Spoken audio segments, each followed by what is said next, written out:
The mirror in Sarah Mae Henderson's bedroom had been turned to face the wall for 3 years. She couldn't bear to look at the reflection that had earned her the cruelest nickname in Millfield, Kansas, Scarface Sarah.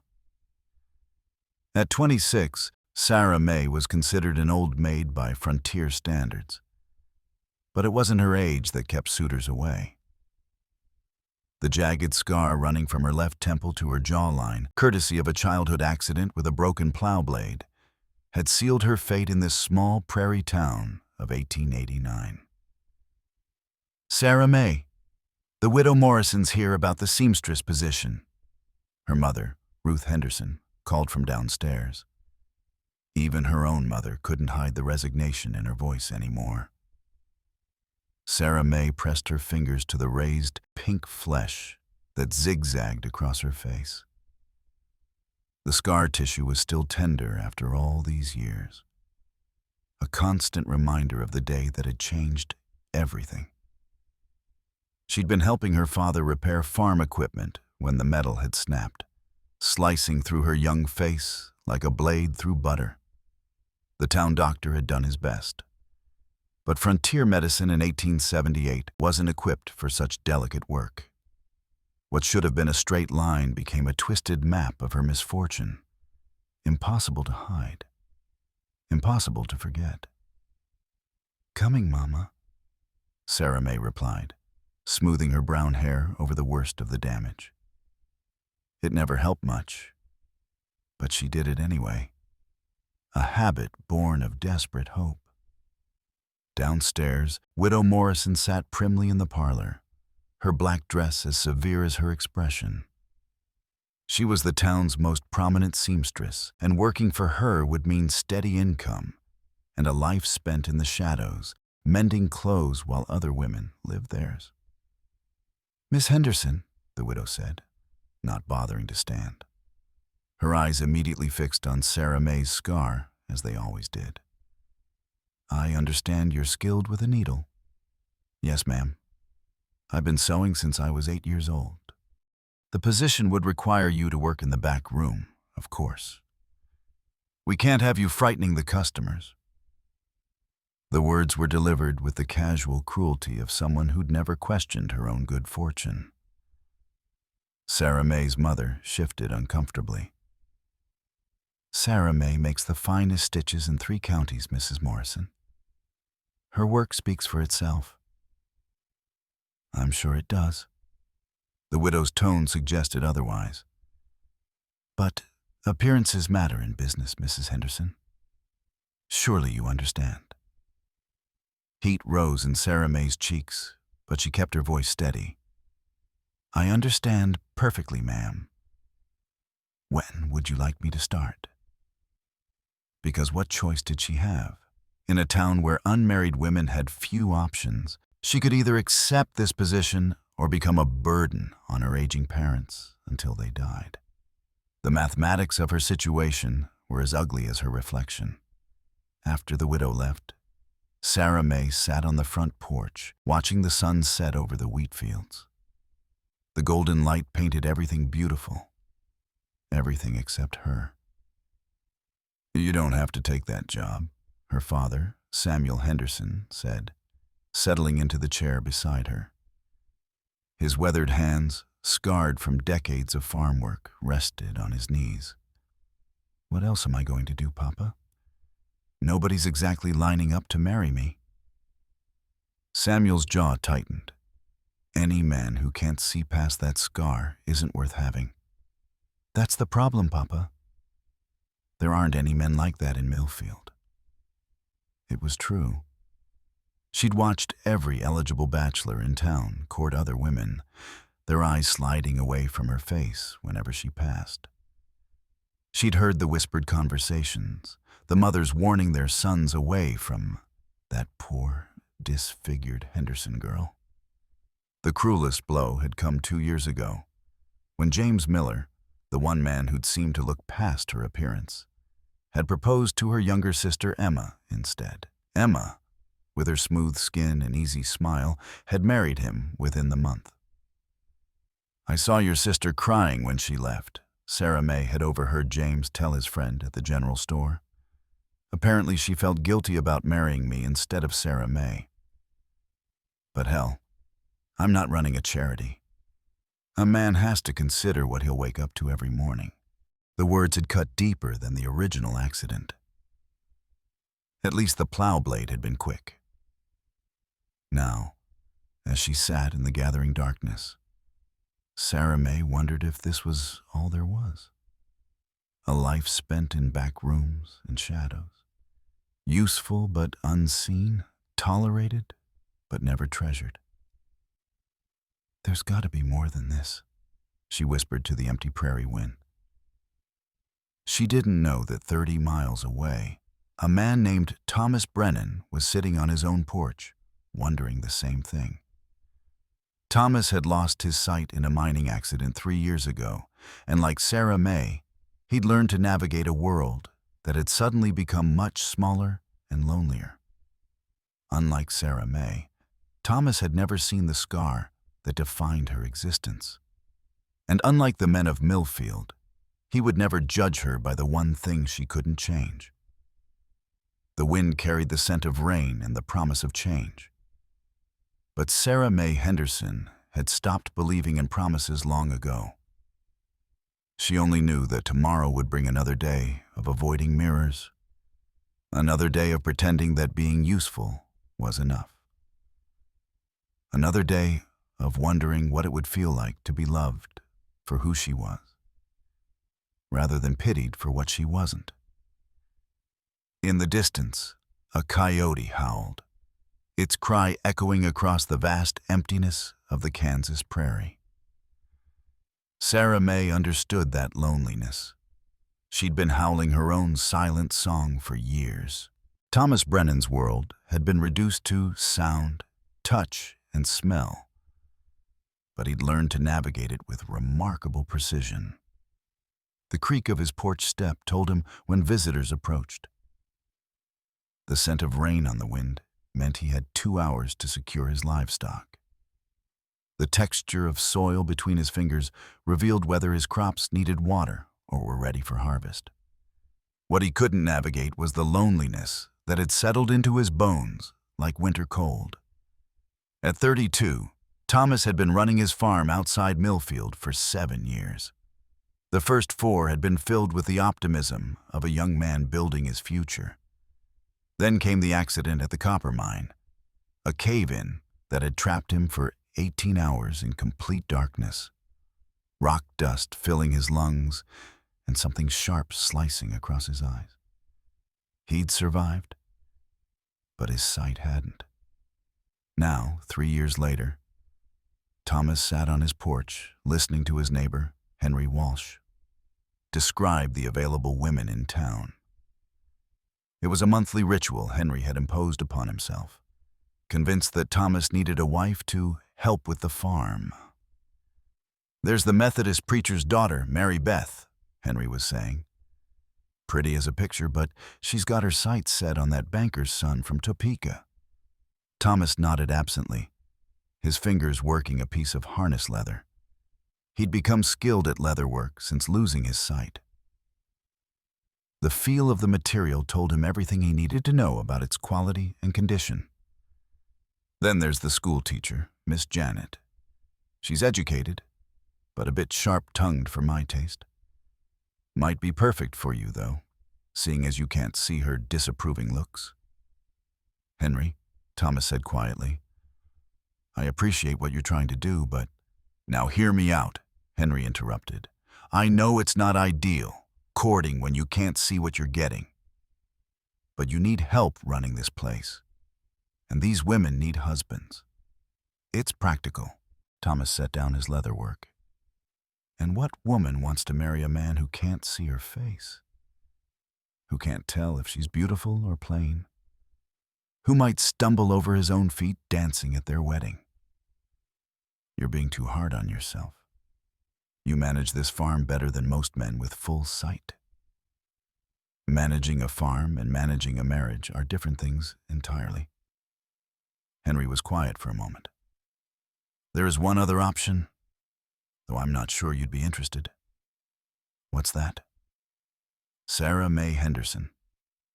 She's been helping her parents with their farm since her father's arthritis got bad. Knows her way around livestock, excellent cook, fine seamstress. She's practical. Thomas heard the hesitation in Henry's voice. But? She's not pretty, Thomas. Had an accident when she was young, left her face badly scarred. Most folks call her, Henry stopped himself. Call her what? Scarface Sarah. It's cruel, but that's what they call her. Thomas felt something twist in his chest. He knew what it was like to be defined by a single, life-altering moment. To have people see your limitation before they saw you. She's 26, never been married, Henry continued. Probably never will be, truth be told. But she's kind, hardworking, and she wouldn't be marrying you for your looks, if you catch my meaning. The casual cruelty of the statement hit Thomas like a physical blow. You're suggesting I marry her because we're both damaged goods? I'm suggesting you might understand each other, Henry said, backtracking. Two people who've had to learn to live with challenges. After Henry left, Thomas sat alone with his thoughts. He'd never seen Sarah May Henderson, but he'd heard her voice once at the general store. It had been soft, musical, with a slight tremor that suggested she was unused to speaking in public spaces. He'd also heard the silence that followed her speaking. The uncomfortable pause that meant people were staring at something they wished they hadn't seen. Thomas rose and walked to the edge of his porch, his bare feet finding the familiar grooves worn by 3 years of careful navigation. He could hear cattle lowing in the distance, the whisper of wind through wheat, the faint sound of a woman's voice calling chickens to roost. That last sound came from the Henderson farm, barely audible across the fields. Sarah May's voice, he realized. Even at this distance, he could hear the gentleness in it, the way she spoke to her animals with the same kindness most people reserved for children.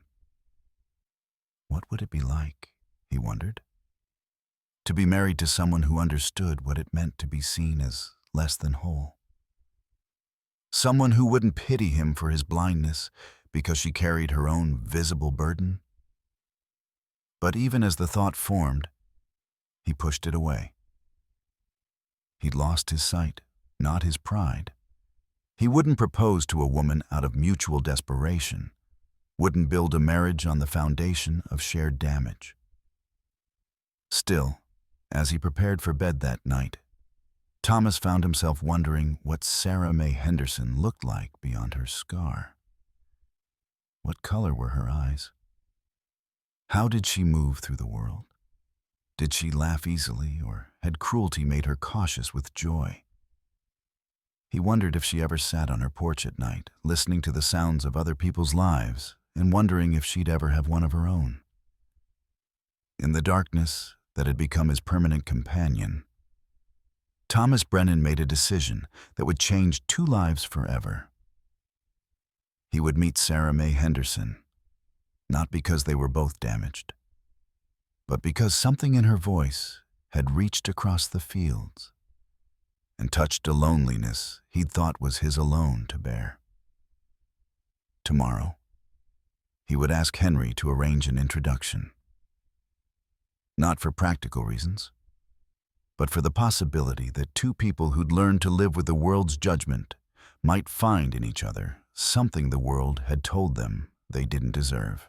The introduction happened on a Tuesday morning at the Henderson farm, orchestrated by Henry Walsh with all the subtlety of a cattle drive.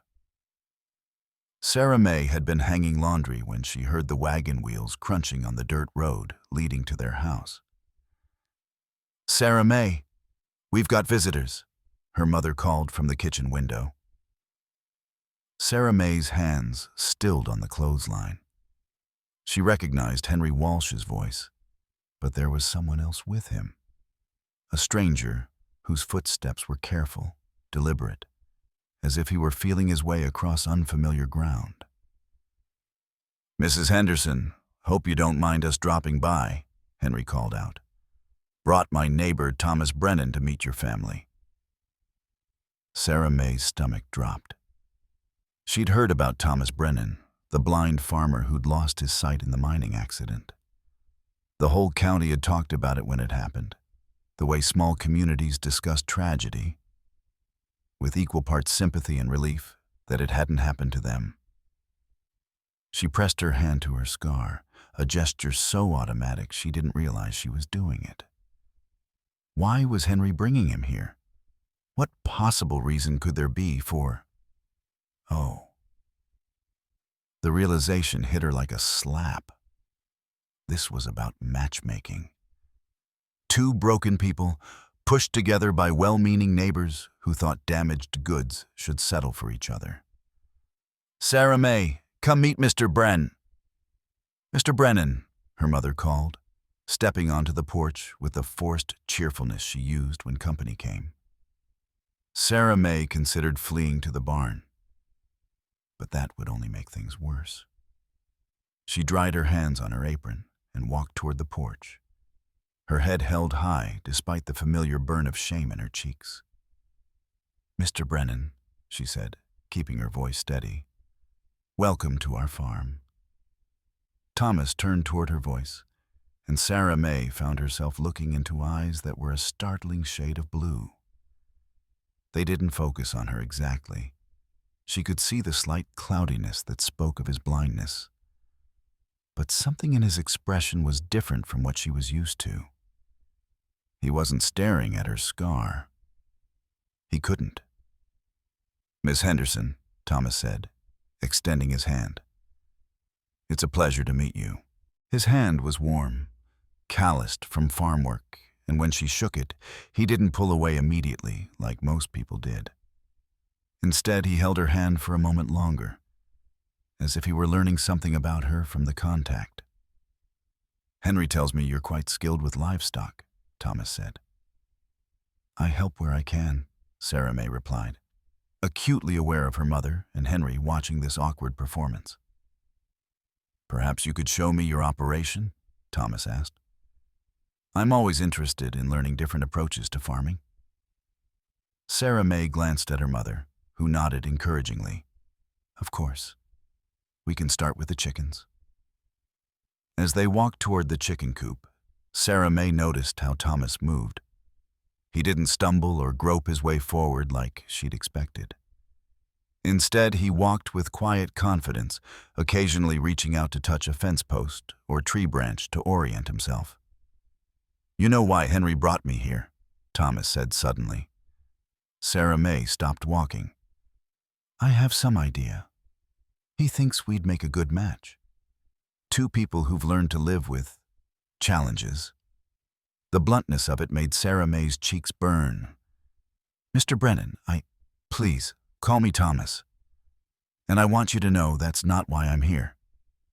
She turned to look at him, forgetting for a moment that he couldn't see her confusion. "It's not? I heard your voice at the general store once. You were talking to Mrs. Patterson about thread colors, trying to help her choose something for her granddaughter's dress. You were so patient with her, even when she was being difficult." Sarah May remembered that day. Mrs. Patterson had been sharp with her, treating her more like a servant than a customer. She was grieving. Her granddaughter was getting married, and she wanted everything to be perfect. Most people would have walked away when she snapped at them. You stayed. You helped her until she found exactly what she wanted. That's just being neighborly. "No," Thomas said quietly. "That's being kind. Real kindness, not the performance kind people put on in church." They reached the chicken coop, and Sarah May unlatched the gate. The chickens clustered around her feet, used to her presence, and she scattered grain from the bucket by the gate. "Tell me about them," Thomas said. "The chickens? I can hear them, but I can't see them. What do they look like? How do they move?"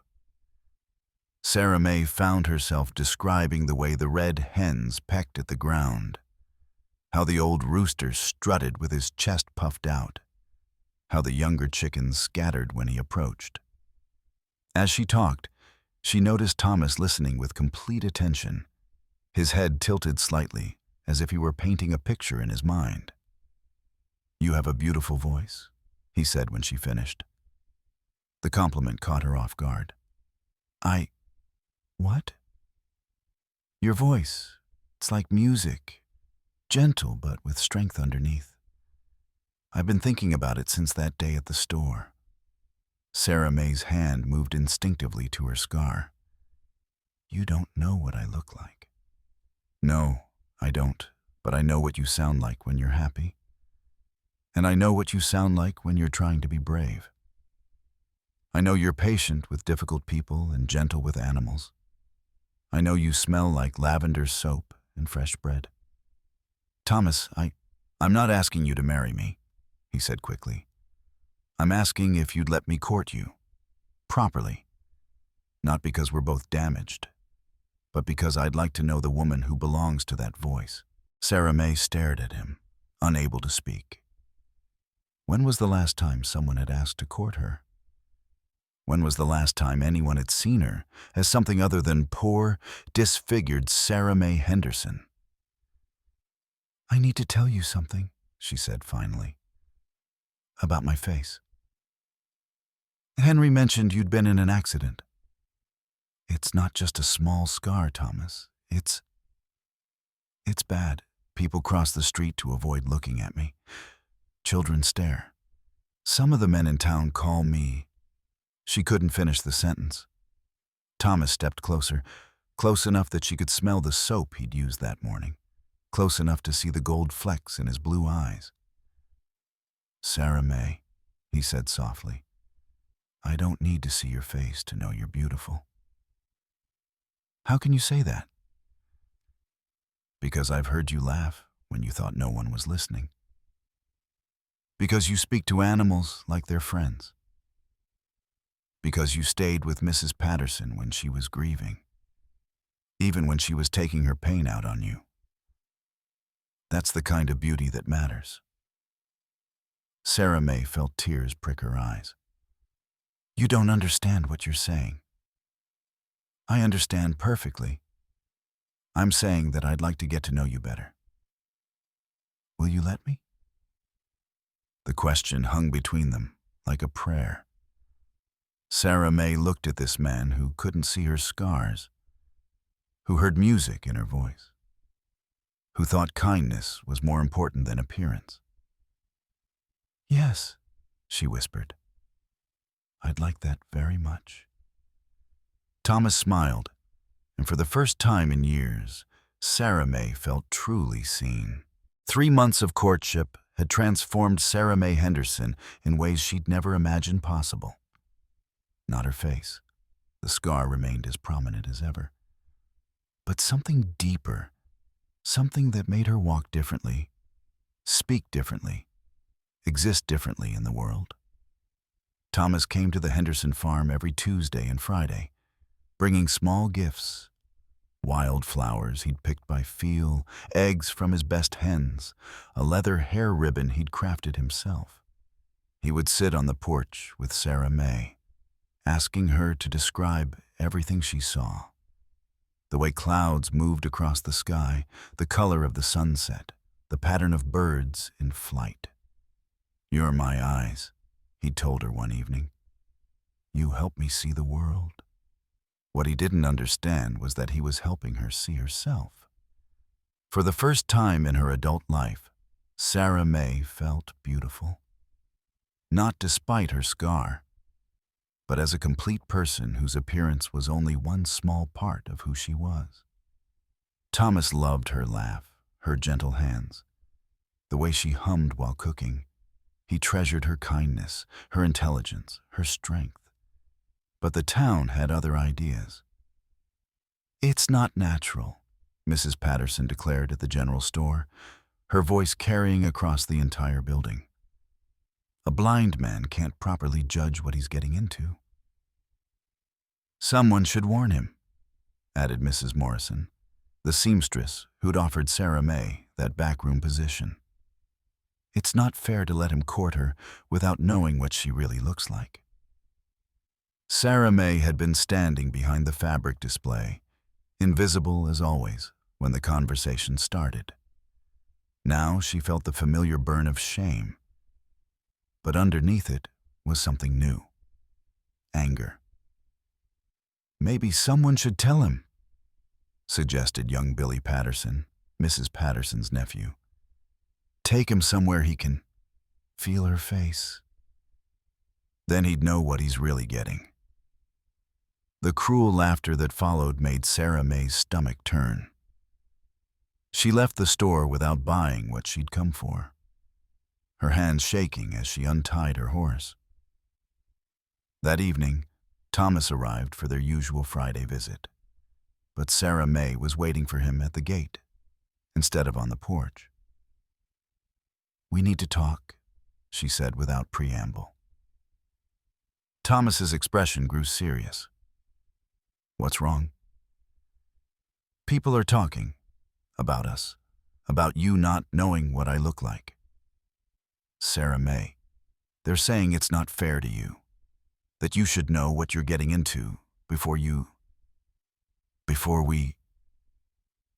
She couldn't finish the sentence. Thomas stepped closer, his hands finding her arms. "Look at me, Sarah May. You can't see me to look at me. Then let me touch you. Let me see you the way I see everything else." Sarah May's breath caught. "Thomas, no. You don't understand how bad it is." "Then show me." The words hung between them like a challenge. Sarah May stared at his face, at the kindness in his clouded eyes, at the determination in his jaw. "If I do this," she said slowly, "if I let you, and you change your mind about me, I won't. You don't know that. I know you," Thomas said firmly. "I know your heart, your soul, your spirit. I know the woman who sings to her chickens and cries over injured animals. I know the woman who stayed with Mrs. Patterson when she was grieving, who helps her aging parents without complaint, who has never once made me feel less than whole because of my blindness." Sarah May felt tears streaming down her face. "What if the scar is worse than you imagined?" "Then I'll love you anyway." The simple certainty in his voice broke something open in Sarah May's chest. She reached up with trembling hands and took his face between her palms. "All right," she whispered. "But promise me something." "Anything. Promise me you'll be honest. Promise me you won't pretend it's not there just to spare my feelings." Thomas covered her hands with his own. "I promise." Sarah May guided his hands to her face, starting with her right cheek, the unmarked side. His fingers traced her features with infinite gentleness, her cheekbone, her jawline, the corner of her mouth. "Beautiful," he murmured, and she almost believed him. Then she guided his hand to the left side of her face, to the raised, twisted scar tissue that ran from her temple to her jaw. She felt his fingers still for a moment, exploring the rough, uneven surface that had defined her existence for so long. Thomas was quiet for a long moment, his fingers tracing the scar's path with the same gentleness he'd shown her, unmarked skin. "Sarah May," he said finally, his voice thick with emotion.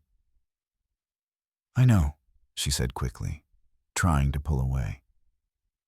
"I know it's part of you," he interrupted, his hands framing her face. "It's part of the woman I love. And you're still the most beautiful woman I've ever seen. Thomas, you can't see." "I can see you," he said fiercely. "I can see your strength, your courage, your kindness. I can see the woman who's been told she's ugly her whole life. but never became bitter. I can see the woman who's still gentle despite all the cruelty she's endured. Sarah May was crying openly now, tears streaming down both sides of her face. I can see your beauty, Sarah May Henderson, and it has nothing to do with your face and everything to do with your heart. The town will never accept us, she whispered. Then we'll make our own acceptance. We'll build a life where being different isn't a shame, where love matters more than appearance, where two people who've learned to live with judgment can find peace with each other. Thomas dropped to one knee in the dirt road, still holding her hands. Sarah May Henderson, will you marry me? Will you be my wife, my partner, my eyes? Will you let me spend the rest of my life proving that you're the most beautiful woman I've ever known? Sarah May looked down at this man who'd shown her what it meant to be truly seen, who'd given her back her own reflection, who'd taught her that beauty wasn't something you wore on your face, but something you carried in your heart. Yes, she whispered. Yes, I'll marry you. 6 months later, Sarah May Brennan stood in her own kitchen, watching her husband feel his way around the familiar space as he prepared their morning coffee. The townspeople had gradually accepted their marriage, some with grudging respect, others with continued bewilderment. But Sarah May no longer cared what they thought. She'd learned to see herself through Thomas's eyes, and in that reflection, she was beautiful. That morning, as every morning, Thomas touched her face before he kissed her goodbye, his fingers tracing both the smooth skin and the scar with equal tenderness. "Good morning, beautiful," he said, the same words he'd spoken every day since their wedding. And for the first time in her life, Sarah May Henderson Brennan believed him.